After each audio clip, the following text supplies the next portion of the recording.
Hello दोस्तों। तो मैं आ गया हूँ फिर से डे 6 के साथ। मैं सौरभ सागर और स्टार्ट करते हैं डे 6। जिस उम्मीद है आपने कल का लेक्चर देखा होगा। कल के सेशन में हमने डाटा के बारे में पढ़ा था, जो बहुत ज़्यादा इम्पोर्टेंट है। अगर आपने नहीं देखा तो वीडियो के डिस्क्रिप्शन में आपको उसका लिंक मिल जाएगा।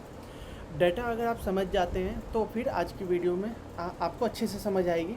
और आज की वीडियो और कल की जो वीडियो थी, अगर ये दोनों कॉन्सेप्ट आप अच्छे से नहीं समझ रहे तो फिर आपको आगे आने वाली जो प्रैक्टिकल सेशंस होंगे उसमें बहुत ज़्यादा प्रॉब्लम होने वाली है। तो उम्मीद है आप कल की वीडियो देख चुके होंगे। नहीं देखी होगी तो जाके आप पहले वो वीडियो देखिए, फिर आप इसको कंटिन्यू कीजिए। ठीक है, तो अब let's move to the day 6।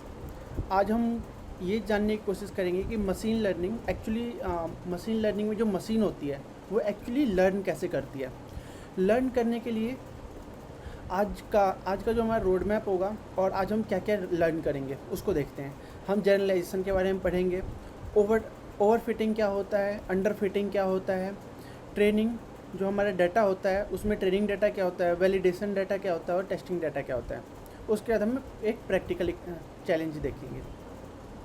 अभी हम कोई न्यूमेरिकल या कोई एक्चुअल प्रॉब्लम सॉल्व नहीं कर रहे हैं, हम थ्योरेटिकल अभी पढ़ रहे हैं। क्योंकि थ्योरेटिकल अगर हमारा क्लियर हो जाता है तो हम जो हमारे आने वाले सेशंस हैं जिसमें हम एक्चुअली जो जेन एआई या फिर एजेंटिक एआई पे काम करेंगे, या फिर हम अपना कुछ खुद का ट्रांसफॉर्मर के पढ़ रहे होंगे, वहाँ पे हम जो चीज़ें होगा, डाटा क्लीनिंग कैसे होगा, ये सारी चीज़ें जो होंगी वो सारी चीज़ें तभी समझ आएंगी जब हमारे ये थ्योरेटिकल पार्ट्स क्लियर होंगे।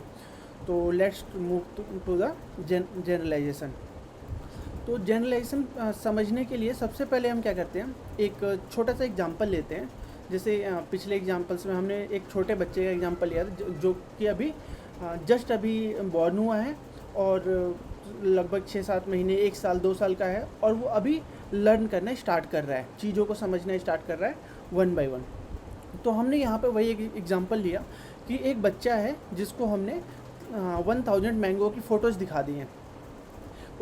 उन सब के लेबल हैं उन सब फ़ोटोज़ पे, और वो डिफरेंट मैंगोज़ के फ़ोटो हैं। तो अगर हम ये चीज़ें उसको दिखा रहे हैं डे बाय डे, और मतलब ये मान के चले कि हम ये सारा डाटा सेट जो है हमारा वन बाय वन हम उसको दिखा रहे हैं और उसको सिखाने की कोशिश कर रहे हैं, तो हम 1-2 वीक या 1 मंथ के बाद अगर कोई उसको नया उस डाटा सेट से अलग कोई नया मैंगो का फ़ोटो लेकर देते हैं, या कोई मैंगो दिखाते हैं, या ट्री पे कोई मैंगो दिखाते हैं, तो वो देखते ही पहचान जाएगा, क्योंकि उसने उन सारी चीज़ों को एनालाइज कर लिया, विजुअलाइज कर लिया कि हाँ मैंगो ऐसा दिखता है, ट्री पे ऐसा दिखता है, बकेट में ऐसा दिखता है। अगर हम किसी शॉप पे जाते हैं तो वहाँ मैंगो ग्रुप में कैसे रखे रहते हैं, तो उसने उस चीज़ को विजुअलाइज़ कर लिया। मैंगो अपना येलो कलर का होता है, ग्रीन कलर का होता है, ये सारी चीज़ें वो एनालाइज कर चुका है 1000 फ़ोटोज़ के साथ। हो सकता है 1000 से ज़्यादा फ़ोटोज़ हो तो और ज़्यादा क्लियर करेगा वो। 1000 अगर एक्यूरेट पिक्चर्स हैं तो वो उस चीज़ को समझ सकता है। तो यही हमारा जनरलाइजेशन होता है। जनरलाइजेशन को अगर वन वर्ड में बोला जाए, everything about how machine learn, मतलब जो भी डाटा है उसको एनालाइज करके उसको देख के अगर मशीन हमारा लर्न कर रहा है उसको जनरलाइजेशन बोलते हैं। अब हम जनरलाइजेशन की डेफिनेशन को देखते हैं। The ability of the model to predict new unused data, मतलब क्या ऐसा कोई डाटा जिसको हमारे मशीन ने देखा ही ना हो, वो सिर्फ अभी डाटा से ट्रेंड हुआ है, एक सेट ऑफ डाटा से ट्रेंड हुआ है, उसके बाद अगर उसके पास कोई नया डाटा जा रहा है जिसको उसने नहीं देखा हो, उस टाइप के डाटा के लिए हम क्या करते हैं, अगर उस मशीन ने उसको प्रेडिक्ट कर दिया कि हाँ ये डाटा इस चीज़ के रिलेटेड है या फिर ये चीज़ है, तो फिर उसको हम जनरलाइजेशन बोलते हैं, उस कॉन्सेप्ट को हम जनरलाइजेशन बोलते हैं। एक छोटा सा एग्जांपल लेते हैं क्लासरूम का। टीचर ने अगर क्लासरूम में बच्चों को टीचर पढ़ा रही है, पढ़ाते वक्त टीचर ने बोला कि 2 + 2 4 होता है, एंड उसके बाद टीचर ने बोला 3 + 3 क्या होगा, तुरंत स्टूडेंट्स ने क्विकली आंसर दिया 6 होगा। अब ये कैसे आंसर दिया? क्या बच्चों ने इसको रट लिया था कि 2 + 2 4 होता है? अगर इसको रट लिया होता तो 3+3 का आंसर नहीं दे पाते। उन्होंने क्या किया, रूल को अंडरस्टैंड किया कि किस तरीके से ये 3+3 जो है वो 6 होगा और 2+2 जो है 4 कैसे हुआ था, इस चीज़ को उन्होंने समझ लिया, सो दैट उन्होंने आंसर क्विकली दे दिया। अब एवरीडे एग्जांपल हम देखते हैं। अब सपोज़ करो कि हम रोड पे जा रहे हैं, हम कहीं जा रहे हैं, हम डे टू डे लाइफ में हीरो बाइक देखते हैं। हीरो का हमें पता है लोगो कैसा है, हीरो की कौन कौन सी बाइक्स हैं हमें पता है। अब कल को अगर मार्केट में हीरो ने कोई नई बाइक निकाल दी तो हम क्विकली अगर उसको देखते हैं और उसका हमें लोगो दिख गया तो हम उसको तुरंत बता दें कि हाँ ये हीरो कंपनी की बाइक है, ये मर्सिडीज़ है, ये थार जो महिंद्रा कंपनी की थार है, तो या फिर ये महिंद्रा कंपनी की कोई नई गाड़ी आई है। तो इस चीज़ को हमने ऑब्ज़र्व किया है और काफ़ी टाइम से 20-25 साल से हम इस चीज़ को ऑब्ज़र्व कर रहे हैं कि ये चीज़ ऐसे होती है। इसके बाद आता है हमारा ओवरफिटिंग ये बोलता है कि जैसे हमारा कोई अगर डाटा सेट है, वो डाटा सेट अगर बायस्ड ट्रेंड हो गया, लाइक अगर मैं बोलूँ कि मैंने मैंगो की फ़ोटोज़ दिखा दी, अपने डाटा सेट को मैंगोज़ की फ़ोटो दे दी। अब मैंगोज़ की फ़ोटो जो जितनी भी थी सारी येलो मैंगोज़ की दे दी, ग्रीन दी ही नहीं कभी। तो वहाँ पे क्या होगा, जब मैं कोई नया फ़ोटो दूंगा मैंगो का जो कि ग्रीन कलर का होगा, ग्रीन कलर के होने की वजह से जो मशीन है वो उसको प्रिडिक्ट नहीं कर पाए, क्योंकि उसने कभी देखा ही नहीं है उस चीज़ को। तो वहाँ पे वो हमारा होता है ओवरफिटिंग, मतलब ऐसा डाटा जो कभी उसको दिखाया ही ना गया हो और उस पर वो कभी ट्रेंड ही नहीं हुआ, तो फिर वो उस डाटा को सही से परफॉर्म नहीं कर पाएगा, प्रेडिक्ट नहीं कर पाएगा। अब इसके बाद आता है हमारा अंडरफिटिंग क्या बोलता है कि सपोज़ अगर जैसे हमने क्या किया, किसी मशीन को सिर्फ एक ही डाटा दिया, एक ही डाटा दिया या 2 ही डाटा दिया, बहुत मतलब हमने क्या पढ़ा था पहले कि हमें डाटा सेट देना पड़ता है, 1000 10,000 लैक्स ऑफ डाटा देंगे तब जाके हमारा मशीन अच्छे से ट्रेंड हो पाता है। हम 1 या 2 डाटा दे के हम बोलते हैं कि हमारा मशीन ट्रेंड हो गया, तो वो हमको एक्चुअल आउटपुट नहीं दे पाएगा, जो रिक्वायर्ड जो आउटपुट है प्रेडिक्शन वो नहीं दे पाएगा। वो हमेशा क्या करेगा, उस चीज़ में उस चीज़ के लिए रॉन्ग आउटपुट देगा। अब हम यहाँ देखते हैं, हाँ यहाँ पे हमने ओवरफिटिंग में देखा टू मच मेमोराइज़ कर दिया, मतलब सेम डाटा के ऊपर टू मच मेमोराइज़ कर दिया, लेकिन उसमें वेरिएशन नहीं था डाटा में। अब यहाँ पे अंडरफिटिंग में क्या है, हमने बहुत कम डाटा में ट्रेन किया जिससे हमारा जो मशीन है वो समझ ही नहीं पाया। अब हम अंडरफिटिंग और ओवरफिटिंग की एक डेफिनेशन देख लेते हैं। ओवरफिटिंग क्या बोलता है? ओवरफिटिंग बोलता है जो the model memorize training data instead of learning the understanding pattern. मतलब जो हमारा जो मॉडल है वो मेमोरी, उसने क्या किया, अपनी एक मेमोरी बना ली ट्रेन डाटा की, जो कि ना कि उसने क्या किया, एक पैटर्न समझा हम डाटा का। और अंडरफिटिंग क्या बोलता है? अंडरफिटिंग इसलिए मॉडल हमारा इसलिए फेल हो जाता है क्योंकि उसके पास प्रॉपर डाटा सेट नहीं मिला उसको ट्रेंड होने के लिए। इसके बाद ये कुछ हमारा ओवरफिटिंग, गुड फिटिंग और अंडरफिटिंग के एग्जांपल्स हैं, जिसमें हम ये बोलते हैं कि गुड फिटिंग कब होगा, जब हमारा स्ट्रॉन्ग कंसिस्टेंट मतलब जो भी हमारा डाटा है वो गुड क्वालिटी का हो और बेटर तरीके से अगर मशीन को दिया जाए तो गुड फिटिंग में आता है। अंडर फिटिंग हमने समझा, पुअर डाटा अगर उसको दे दिया जाए तो गलत ट्रेंड हो जाएगा।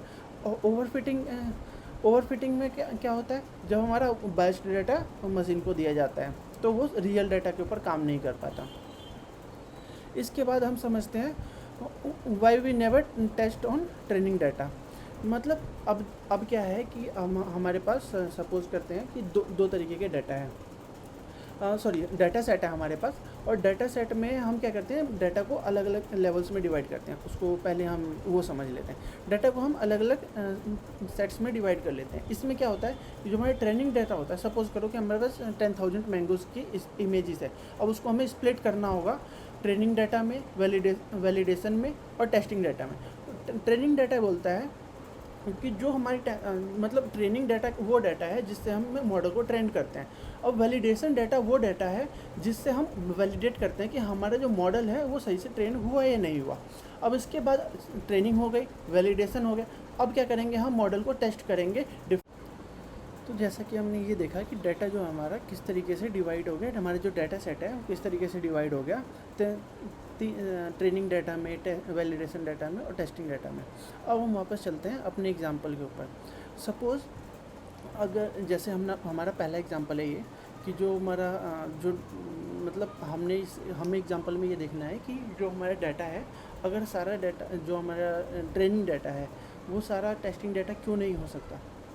तो सपोज़ करो कि जो जैसे टीचर कोई क्लास में पढ़ा रही है आपको, और क्लास में पढ़ाते पढ़ाते उन टीचर ने क्या किया, आप जो एग्ज़ाम होने वाला है उसका सारा एग्जैक्ट क्वेश्चन पेपर आपको दे दिया।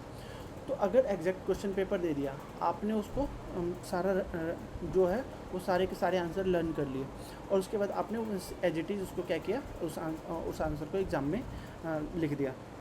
तो क्या आपका एक्चुअल एग्जामिनेशन हुआ? नहीं हुआ।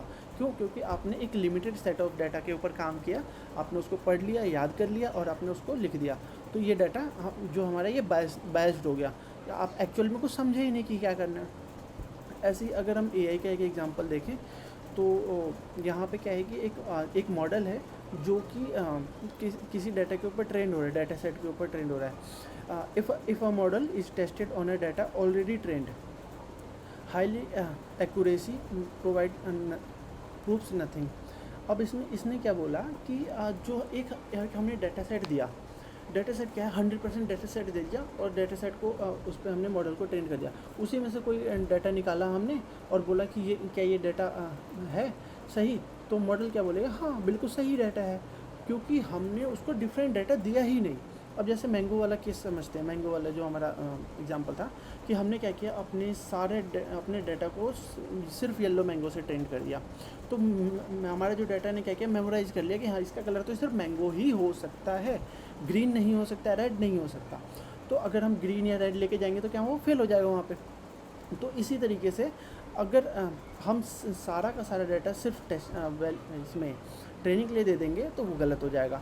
इसीलिए हमें डाटा, हमारा जो डाटा है उसको 3 पार्ट में डिवाइड करते हैं हम, ट्रेनिंग डाटा, वैलिडेशन डाटा और टेस्टिंग डाटा। अब एक रियल लाइफ एग्जांपल लेते हैं जिससे हम आपको ज़्यादा समझ आएगा। इसमें क्या है, सपोज़ क्लास में जो हमारे टीचर हैं उन टीचर ने क्या किया, हमको पढ़ाया, क्लास में पढ़ाया, वो हमारा क्या हो गया, ट्रेनिंग डाटा हो गया। अब क्लास में पढ़ाया तो उसको वैलिडेट करने के लिए उन्होंने क्या किया, होमवर्क दिया घर पे हमने जाके होमवर्क किया। होमवर्क करने के बाद हमने जो भी पढ़ा था उसको वैलिडेट हुआ, वैलिडेट के बाद टीचर ने उसको चेक कर लिया, हाँ ये वैलिडेट हो गया। अब 1 महीने पढ़ने के बाद हमारे एग्ज़ाम्स आते हैं 1-2 महीने के बाद एग्ज़ाम्स आते हैं। एग्ज़ाम में क्या होता है, जितना भी हमारा ट्रेनिंग डाटा था, जो भी हमारा वैलिडेशन डाटा था, अब उन सब को कंपाइल करके हम बोर्ड एग्ज़ाम में उस चीज़ को आंसर को लिखते हैं। तो ये हमारा हो गया टेस्टिंग डाटा। और इसमें अगर हमने अच्छा परफॉर्म कर दिया, इट मीन्स हमारा मॉडल जो है अच्छा ट्रेंड हुआ है, इट मीन्स हम जो है अच्छे ट्रेंड हुए हैं। अब एज इट इज़ मूव करते हैं। आपके लिए एक ऑब्जर्वेशन है, आप क्या करेंगे, आज जाएंगे, गूगल खोलेंगे, गूगल पे ब्राउज़र में आप सर्च करेंगे मैंगो और इमेज सेक्शन में चले जाएंगे। आप देखेंगे जो मैंगोज़ के कितने टाइप हैं, कितने कलर के मैंगोज़ हैं, कितने डिफरेंट एंगल से फ़ोटोज़ क्लिक किए गए हैं, कितने ब्लर हैं। इन सबको आप जब समझेंगे तो आपके माइंड में एक पिक्चर क्लियर होगी। हो सकता है किसी और अदर स्टेट में, किसी और कंट्री में मैंगो कलर ही डिफरेंट हो, तो वो भी आपको आज पता चलेगा। तो ये सारे क्वेश्चन के आंसर आप कमेंट में डालेंगे। कोई कन्फ्यूज़न हो तो भी आप कमेंट में डालेंगे। फिर हम मूव करते हैं जो कि मैंने बताया था कि हमने डाटा और डाटा सेट के बारे में लास्ट लेक्चर में पढ़ा था। तो बहुत इंपॉर्टेंट था वो, आप उसको अगर अभी तक नहीं देखा तो आप उसको देखना ज़रूर। डाटा क्या होता है, एक डाटा होता है, और डाटा सेट क्या होता है, बहुत सारे डाटा को मिला के डाटा सेट बनाते हैं। उस डाटा को हम क्या करते हैं, 3 पार्ट में डिवाइड कर देते हैं। पहला होता है ट्रेनिंग डाटा, वैलिडेशन डाटा और टेस्टिंग डाटा। ये तीनों पार्ट से जब हमारा मॉडल ट्रेंड हो जाता है, मॉडल में एफिशिएंसी आ जाती है हमारे, तो फिर हम रियल टाइम चीज़ों पे ट्राई करना स्टार्ट करेंगे। तो फिर हमारे वहाँ पे आता है प्रेडिक्शन, और फिर जो प्रेडिक्शन आने के बाद जनरलाइजेशन। इसके बाद हमने आज देखा था ओवरड्राफ्टिंग क्या होता है, अंडर ड्राफ्टिंग क्या होता है। ओवरड्राफ्टिंग मतलब पूरे डाटा पे ट्रेन करना, बायस्ड डाटा पे ट्रेन करना। अंडर ड्राफ्टिंग मतलब बिल्कुल मिनिमम डाटा पे ट्रेन करना। उसके बाद आज के लिए आपके पास आपके लिए क्वेश्चन भी है कि आज जो भी हमने पढ़ा इसके बेसिस पे आपको इन सारे क्वेश्चंस के आंसर देने हैं।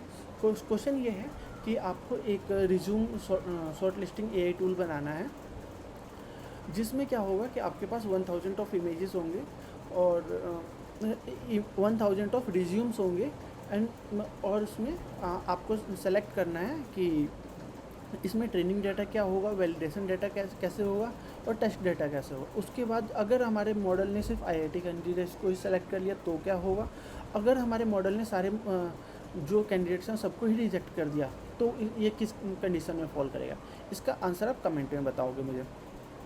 इसके बाद कल का लेक्चर जो है, अभी तक जो हम आज तक बोल रहे थे कि मशीन वेट खुद डिफाइन करता है, मशीन वेट खुद डिफाइन करता है, खुद प्रिडिक्ट करता है, तो हम ये कल के लेक्चर में पढ़ेंगे। कल का लेक्चर अटेंड करना बहुत इंपॉर्टेंट है।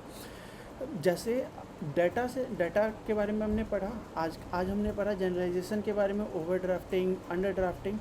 इतना ही इम्पोर्टेंट है अगला सेशन भी, जिसमें हम कल पढ़ेंगे एरर्स, लॉस, जो भी हमारा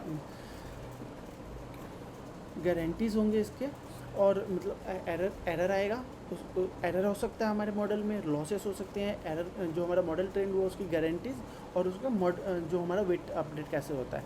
इन चीज़ों को हम कल इन चीज़ों के बारे में पढ़ेंगे। और आपको अभी भी अगर कोई भी डाउट आता है इसमें तो कमेंट ज़रूर करो।